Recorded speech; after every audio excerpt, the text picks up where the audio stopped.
আজ আমি আপনাদের সঙ্গে শেয়ার করব সজনে ডাঁটা আলুর একটা রেসিপি।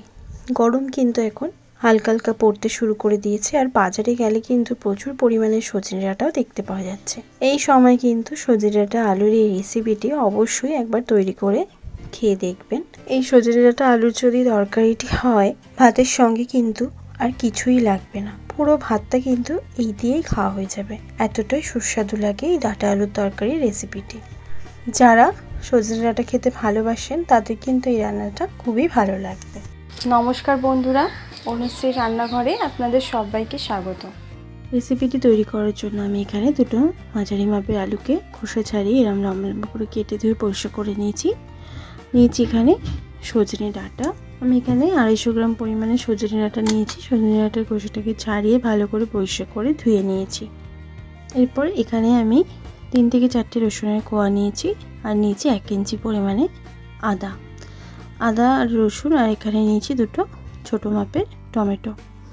সব উপকরণগুলোকে মিক্সিতে আমি মিহি করে বেটে নেব। গ্যাস অন করে একটা কড়া বসিয়ে দিয়ে তার মধ্যে দিয়ে দিলাম 2 চামচ পরিমাণে সরষের তেল।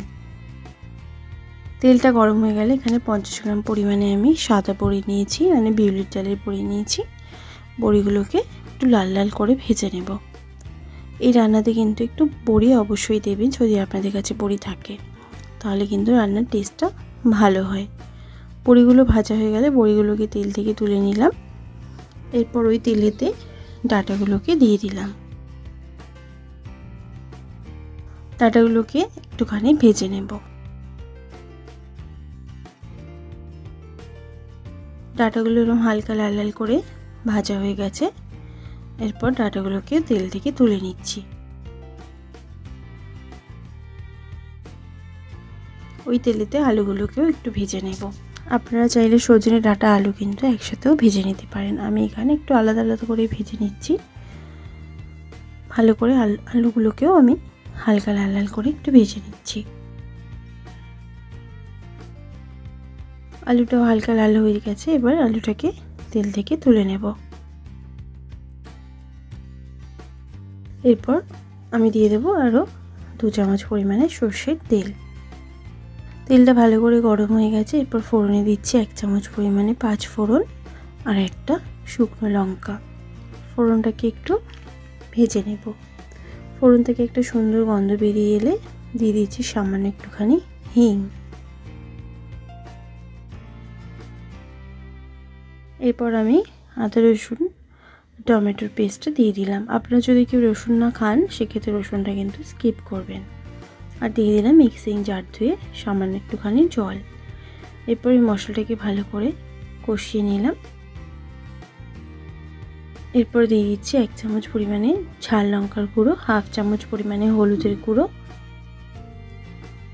1 চামচ পরিমাণে ধনের গুঁড়ো, 1 চামচ পরিমাণে জিরের গুঁড়ো, আর দিচ্ছি স্বাদ মতো নুন। ভালো করে সব উপকরণকে কষিয়ে নেব।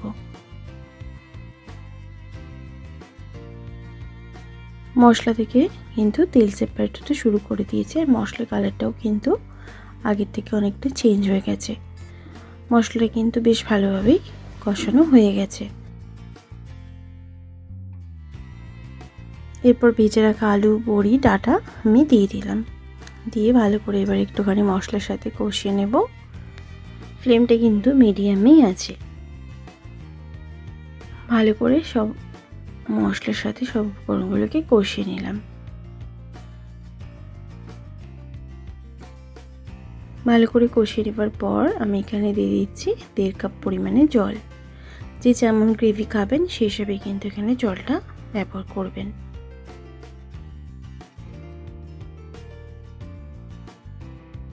জলটা দেওয়ার পর নাড়াচাড়া করে মিশিয়ে নিচ্ছি।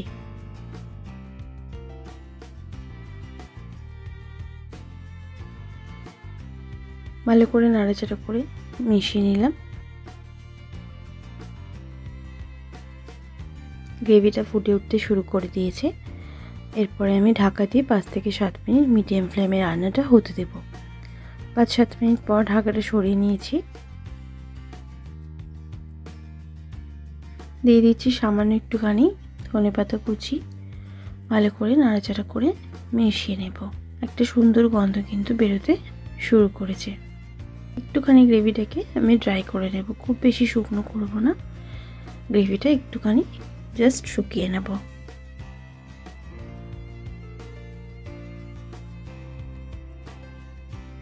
গ্রেভিটা একটু ড্রাই হয়ে গেছে, আমি এরকম গ্রেভি কিন্তু এবার নামিয়ে দেবো, এর থেকে বেশি শুকনো করব না।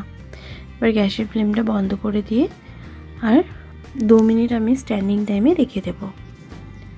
2 মিনিট পর আমি এটা গরম গরম সার্ভ করে নিচ্ছি। গরম গরম ভাতের সঙ্গে কিন্তু এই সজনে ডাঁটা আলু বড়ি এই তরকারিটি কিন্তু দুর্দান্ত লাগে খেতে। একবার আপনারাও এইভাবে রেসিপিটি ট্রাই করে দেখবেন, আশা করছি আপনাদেরও ভালো লাগবে। ভালো লাগলে লাইক শেয়ার করতে ভুলবেন না, কমেন্ট বক্সে কমেন্ট করে জানাতে ভুলবেন না রেসিপিটি কেমন লাগলো। ভালো থাকবেন, সুস্থ থাকবেন, ধন্যবাদ।